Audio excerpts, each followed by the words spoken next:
In the northern Gaza Strip, Israeli forces launched a series of strikes on the capital of the Palestinian enclave and its satellite towns. Dozens of people were killed in the bombings, and some medical centers stopped working due to lack of medicines. In Beit Lahia, the evacuation of the population began amid reports in the Israeli media of an impending IDF offensive. The information has never been officially confirmed, but due to the continued launching of Hamas rockets from the city, it is only a matter of time.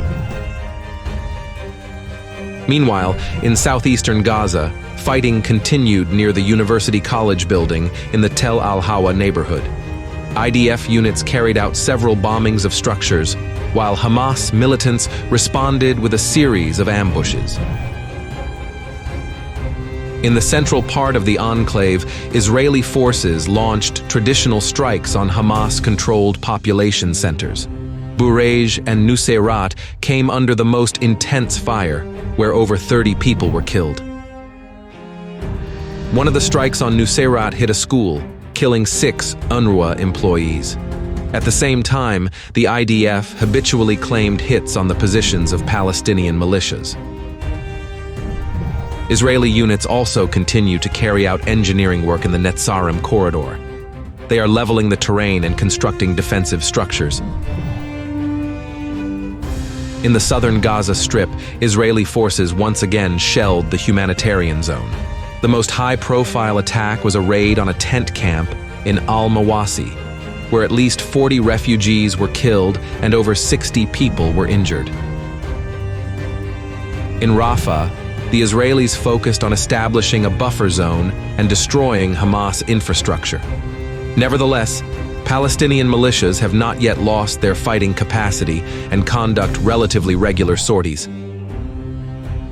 A Black Hawk helicopter of the evacuation squad crashed in the city, killing 2 people and injuring 8. No Hamas fire was directed at the helicopter, and it crashed either due to technical problems or pilot error. An operation by Israeli security forces called Summer Camps has been underway in the West Bank for more than 2 weeks. Since its beginning, over 50 people have been killed in the region, and several hundred residents have been detained. The most violent clashes occurred in Tulkarm, Nablus, and Tubas. In the latter, the Israelis used drones to eliminate 5 local militants. Also, in the Palestinian Authority, there was another terrorist attack. A truck crashed into an observation post on a section of Highway 60.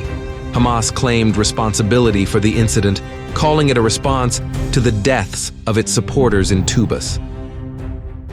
And last Saturday, one of the largest anti-government demonstrations took place in Tel Aviv. About 500,000 people took to the streets of the city demanding a deal with Hamas, the return of hostages, and the resignation of the government. The situation along the Lebanese-Israeli border remained steadily tense. Hezbollah launched several hundred rockets into northern Israel, but most of them have missed their targets, as usual. In turn, Israeli forces struck the Lebanese group's launchers. As a result, large fires broke out in southern Lebanon, and problems with internet access were reported for some time. The Israelis also continued to hit targets deep inside Lebanese territory, including in the western BKA. One of them was a vehicle carrying Radwan Forces commander Mohammed Qasem al-Sha'a. He was killed in the attack.